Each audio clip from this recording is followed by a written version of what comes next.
Sikap politik Partai Demokrasi Indonesia Perjuangan terhadap pemerintahan Presiden dan Wakil Presiden terpilih Prabowo Subianto Gibran Rakabuming Raka ditentukan pada Rapat Kerja Nasional Rakernas 5 pada 24 hingga 26 Mei 2024. Sikap politik ini menurut Sekjen PDI Perjuangan Hasto Kristianto akan diambil dengan mempertimbangkan suara arus bawah, kader, dan simpatisan partai.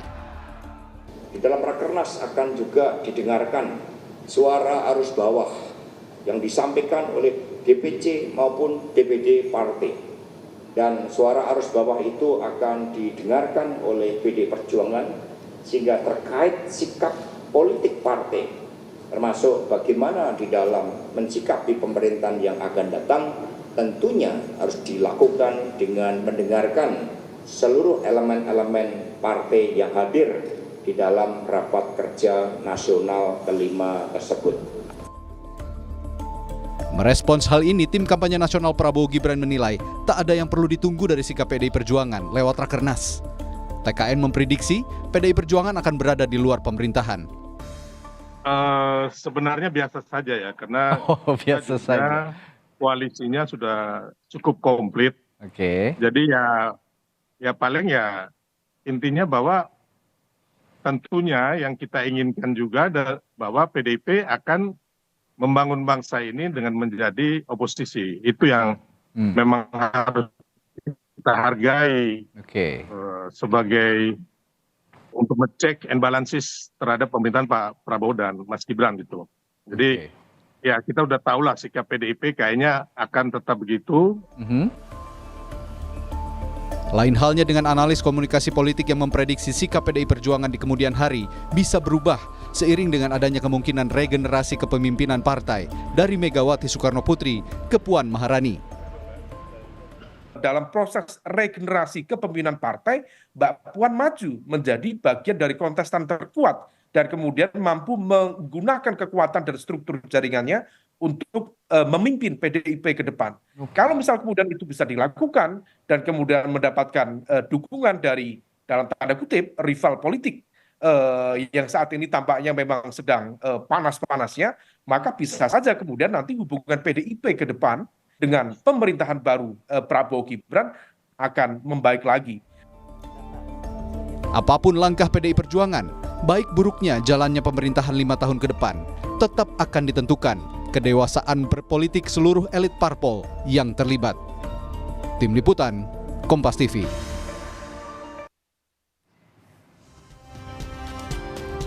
Ada analis komunikasi politik yang juga Direktur Eksekutif Parameter Politik Indonesia yang sudah bergabung melalui sambungan Zoom di Rumah Pemilu hari ini. Ada Mas Adi Praitno yang akan menganalisis arah politik PDI Perjuangan dalam Rakernas atau jelang Rakernas PDI Perjuangan kelima pada hari esok 24 Mei. Mas Adi, apa kabar? Selamat sore. Selamat sore Mas Adi, ini kan Rakernasnya belum dimulai tapi pemanasannya sudah ada nih kan. Dari PDI Perjuangan sendiri Jarod Saiful Hidayat bilang kalau akan ada sejumlah kejutan dalam Rakernas nanti. Apa yang bisa Anda baca? Ya, saya kira memang yang disebut dengan kejutan itu bisa saja tak ada kejutan. Misalnya kita mendengar PDIP itu akan ada kejutan misalnya soal siapa yang akan mendampingi Ganjar, soal politik, soal siapa yang hadir dalam kampanye akbar dan kampanye akhir yang dilakukan oleh PDIP. Tapi kan at the end of the day-nya tak ada kejutan-kejutan apapun yang seperti diharapkan oleh publik. Oleh karena yang disebut kejutan bagi saya mungkin juga dalam Rakernas PDIP ini sebenarnya tak ada kejutan apapun. Nah yang kedua, yang disebut kejutan itu misalnya Pak Jokowi hadir, atau mungkin Prabowo diundang, rasa-rasanya tidak ya. Karena kalau statement PDIP misalnya sampai hari ini bahwa Rakernas itu acara internal, jadi yang diundang itu adalah internal kader partai yang hanya dianggap memiliki akses, hanya dianggap sebagai kader, dan tentu saja nanti keputusan-keputusan politik yang diambil pun juga adalah keputusan politik internal dan tidak melibatkan pihak-pihak yang lain. Oleh karena itu sebenarnya tidak mengherankan kalau yang diundang itu di situ ya tak ada orang lain sebenarnya selain kader-kader PDIP secara umum. Jadi bagi saya Mbak, tak ada kejutan apapun sebenarnya yang menurut saya akan disampaikan oleh Rakernas PDIP yang akan dimulai besok dan untuk beberapa hari ke depan. Oke, jadi Anda mau bilang kalau lebih seru sebelum Rakernas sendiri, pas Rakernasnya sebenarnya udah nggak seru lagi nih, Mas Adi? Ya saya kira ini bagian dari strategi komunikasi publik PDIP Mhm. supaya jadi perbincangan bahwa akan ada kejutan itu sebenarnya adalah tak ada kejutan apapun. Mhm. Karena kalau dianggap ada kejutan misalnya Gibran dan Jokowi hadir, rasa-rasanya tidak mungkin. Mhm. Kalau yang dianggap ada kejutan misalnya mengundang Prabowo kok rasa-rasanya sulit ya. Karena ini adalah kader internal partai dan per hari ini Prabowo itu masih ketua umum Gerindra dan bukan presiden terpilih. Baru tanggal 20 Oktober menjadi presiden yang secara definitif Mhm. akan Oke. yang kemudian menjadi kejutan itu adalah kalau kemudian PDIP mengumumkan secara terbuka sikap resmi mereka terkait dengan pemerintahan ke depan. Karena dalam Rakernas ini adalah momen di mana seluruh kader-kader PDIP dari pusat hingga daerah akan berkumpul, Mhm. akan menyampaikan aspirasi, akan menyampaikan pendapat-pendapatnya terkait bagaimana seharusnya PDIP di 5 tahun pemerintahan Prabowo dan Gibran tentu saja. Mhm. Kalau itu disampaikan secara terbuka, maka itu akan menjadi kejutan. Karena kalau kita melihat historisitas dari PDIP, biasanya sikap resminya itu kan dilakukan setelah Kongres. Mhm. Sementara Tapi kongresnya masih 2025 ya? baru tahu 2005, baru setelah Mhm. Kongres diumumkan, itu kurang lebih sekitar setelah Prabowo dan Gibran dilantik jadi presiden, setahun setelahnya baru PDIP Kongres dan mengumumkan secara terbuka. Kalau sikap resmi PDIP itu dipercepat, diumumkan dalam Rakernas besok di Mhm. Ancol, bagi saya itu adalah bagian penting atau variabel penting dari yang disebut dengan kejutan-kejutan Oke. itu. Luar itu rasa-rasanya nggak ada kejutan apapun. Tapi Mas Adi masih perlu nggak sih diumumin sikap politiknya secara resmi? Sebenarnya kan kita sudah bisa lihat ya bagaimana kritisnya sikap PDI Perjuangan selama ini ke pemerintahan yang bahkan juga belum berjalan. Kalau kita melihat statement-statement PDIP ini kan sikap pribadional sebenarnya, Mhm. sikap person, sikapnya Hasto secara pribadi, Hmm. sikapnya Ganjar secara Oke. pribadi, sikapnya Jarod, Ini sifatnya perlu secara Masinton. resmi ya sikap partai begitu ya? Apa? Akumulasi dari sikap-sikap pribadi ini Mhm. sebenarnya ingin ditebalkan oleh publik. Apa endingnya? Jangan-jangan memang sikap resmi PDIP itu tidak sesuai dengan apa yang disampaikan oleh sikap pribadi Mhm. setiap anggota-anggota PDIP itu. Oleh karena itu, ketika ada pengumuman secara resmi soal sikap politik PDIP, bagi saya itu adalah sebagai sebuah kejutan. Karena selama ini kan terkesan sikap politik PDIP pun itu terbelah. Misalnya Mhm. Hasto itu kan selalu agresif, selalu kritis, Mhm. memberikan Beda dengan siapa? Beda dengan Mbak Puan? dengan Puan yang kelihatan kalem, kelihatan soft, dan bahkan kemarin ketika bertemu dengan Pak Jokowi kan kelihatan sangat Mhm. sumringah dan baik-baik saja, seakan-akan tidak ada persoalan Mhm. apapun. Tapi kan sekali lagi ini dianggap tidak mewakili suara partai. Mhm. Kalau kemudian tiba-tiba dalam Rakernas besok ada tanda-tanda yang mengarah sikap resmi PDIP, bagi saya itu adalah sebagai sebuah kejutan. Karena seakan-akan sikap PDIP per hari ini masih macam-macam kadernya. Ada yang siap oposisi, ada yang lunak-lunak, Mhm. dan seterusnya, dan seterusnya. Oke, jadi Anda bisa membaca itu analisa Anda ya sikapnya Puan kemudian pada saat ketemu Presiden Jokowi, kemudian juga sikap yang berbeda ditunjukkan oleh Sekjen PD Perjuangan Hasto Kristianto, termasuk juga kalau kita lihat kan Jarod Saiful Hidayat ketika menyebut Presiden Joko Widodo diundang atau tidak juga punya reaksi yang berbeda begitu ya dengan apa yang kita lihat antara pertemuan Joko Widodo dan juga Puan Maharani. Ya, saya kira kalau kita melihat Puan Maharani sebagai bagian penting dari elit politik PDIP misalnya, sampai hari ini pun, ya, termasuk sepanjang pemilu kemarin, Puan ini kan nyaris tidak pernah memberikan sikap-sikap yang agresif ataupun sikap-sikap kritis seperti kawan-kawan PDIP yang lainnya. Puan ini kan lihat soft, kelihatan kalem, dan bahkan kalau tidak salah didelegasikan oleh PDIP untuk membangun komunikasi politik dengan Prabowo Subianto. Jadi bagi saya sulit sebenarnya membaca secara resmi apa sikap politik PDIP. Mhm. Oleh karena itu, sebenarnya publik hanya ingin mengkonfirmasi apa sih sebenarnya sikap akhir dari PDIP terkait dengan Prabowo dan Gibran yang mungkin nanti akan segera diumumkan dan ditetapkan dan akan dilantik sebagai Presiden Republik Indonesia untuk 5 tahun yang akan datang. Ini satu-satunya kejutan yang paling mungkin bisa Oke. ditunggu oleh. Mhm. Yang kedua, menurut saya sudah tak relevan lagi sebenarnya membincangkan soal kaitan Jokowi dengan PDIP, PDIP dan Mhm. Jokowi. Bagi saya ini sudah wassalam. Sudah tutup Ini buku ya? sudah tutup buku dan sulit rasa-rasanya untuk bisa dipersatukan kembali. Inilah yang saya kira bahwa ketika ada Rakernas besok, kemudian PDIP tidak mengundang Pak Jokowi, ya saya kira Bagi PDIP, Jokowi sudah bukan kader lagi. Dan bagi Jokowi, PDIP bukan partainya lagi. Karena sejak Gibran maju Pilpres berpasangan dengan Prabowo Subianto, saya kira disitulah sebenarnya Jokowi sudah tidak menganggap PDIP menjadi partainya lagi. Jadi bagi saya kalau ke depan ada perdebatan bagaimana hubungan Jokowi dan PDIP, apakah akan islah ataupun tidak, bagi saya ini hanya akan menjadi perdebatan yang mubazir. Nggak ada gunanya, karena hubungan keduanya sudah tak lagi bisa diselamatkan. Oke, berarti kejutannya kalau misalnya PDIP punya sikap berada di dalam pemerintahan, itu kejutannya ya, kita tampung dulu itu. Tapi kalau misalnya PDI berada nanti di luar pemerintahan, Mas Adi, apakah nanti PDIP bakal konsisten hingga akhir pemerintahan Prabowo Gibran, nanti bakal ada tetap di luar pemerintahan? Saya termasuk yang agak sedikit meragukan ya, karena memang konstelasi politiknya agak berubah. Kalau setahun, 2 tahun pertama Prabowo dan Gibran ini jadi presiden dan wakil presiden, ini kan masa bulan madu di mana hubungan politik antara Prabowo dan Gibran termasuk Prabowo dan Jokowi sepertinya masih akan baik-baik saja. Sepanjang hubungan Prabowo dan Jokowi ini baik-baik saja, maka sepanjang itu juga rasa-rasanya PDIP sulit untuk menjadi bagian dari kekuatan politik Prabowo.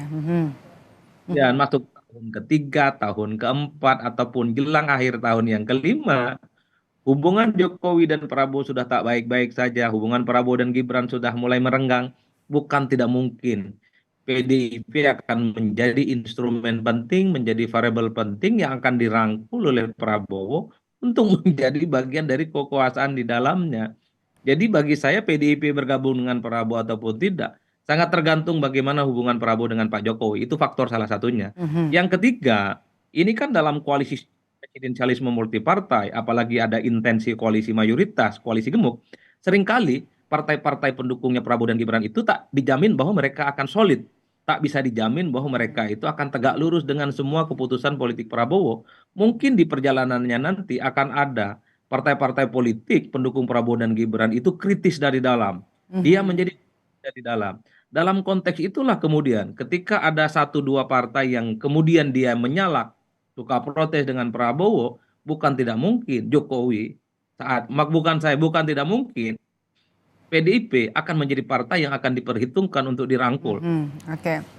Oke, kalau PDIP nanti oposisi nih, apakah PDIP akan survive jika nantinya jadi pejuang tunggal oposisi di parlemen, Mas Adi? Kalau melihat historisitasnya, PDIP ini kan terbukti sepanjang 10 tahun menjadi zamannya Pak SBY, itu suara PDIP naik secara signifikan dan bahkan memenangkan pertarungan Pileg dan Pilpres sekaligus. Bagi saya itu adalah catatan yang memang tidak bisa dibantah. Meski pada saat yang bersamaan misalnya, kita juga tidak bisa menutup mata. Untuk 5 tahun yang akan datang tentu jalan yang harus dilalui oleh PDIP ini kan cukup berliku dan berdaki. Apalagi misalnya Prabowo masih bisa mencalonkan diri. Dan bersamaan misalnya PDIP tidak punya jagoan yang cukup kuat yang bisa menambah kekuatan politik mereka. Oleh karena itu, sekalipun berada di luar kekuasaan, minimal PDIP itu mampu mempertahankan kekuatan politik mereka, yaitu kekuatan politik ideologis, kekuatan politik tradisional yang sampai saat ini itu tegak lurus dan istiqomah mendukung PDIP, yaitu sekitar 16%. Minimal 16% ini tidak tergerus. Itu yang paling mungkin bisa akan didapatkan oleh PDIP sepanjang PDIP itu berada di luar kekuasaan. Karena memang tak ada rumus sebenarnya yang inline bisa menjelaskan bahwa partai politik kalau berada di luar kekuasaan dia akan naik secara signifikan. Contohnya PKS. PKS 10 tahun berada di luar kekuasaannya Jokowi, tapi kan kenaikannya tidak pernah signifikan. Landai-landai saja antara tidak turun dan antara tidak naik. Oleh karena itu satu-satunya cara yang bisa menjelaskan PDIP naik ataupun tidak, menyolidkan basis politiknya. Yang kedua adalah menambah kekuatan politik di luar basis yang sudah ada, menambah captive market yang lain. Yang ketiga harus memunculkan figur-figur baru yang kemudian bisa menambah kekuatan politik yang ada. Di mana PDIP akan mendapatkan figur-figur baru, di mana para figur baru ini mampu mengajak pemilih-pemilih lain di luar basis-basis tradisional yang sudah dimiliki oleh PDIP. Kalau sepanjang 5 tahun itu bisa dilakukan, saya kira PDIP akan tetap kompetitif. Tapi jika tidak itu dilakukan, maka bukan tidak mungkin pilihan menjadi oposisi bukan menjadi pilihan yang kemudian nasional yang bisa menjamin mereka akan menjadi partai yang tetap kuat. Oke, untuk survive ya, untuk PD Perjuangan ya. Tapi Anda bisa membaca nggak, Mas Adi, kira-kira siapa lagi nih rekan PD Perjuangan yang akan berada di luar pemerintahan? Kalau melihat kecenderungan rata-rata secara umum, sepertinya PKS. Oke. PKS ini memang gestur tubuhnya kelihatan memang ingin membuka komunikasi dengan Prabowo. Tapi rasanya Prabowo itu ingin menutup hati ya. Karena dalam acara PKS kemarin Prabowo nggak datang. Treatment Prabowo beda dengan PKS, dengan PKB dan Nasdem. Nasdem. Kan 2 kali berjumpa dalam waktu yang cukup berdekatan.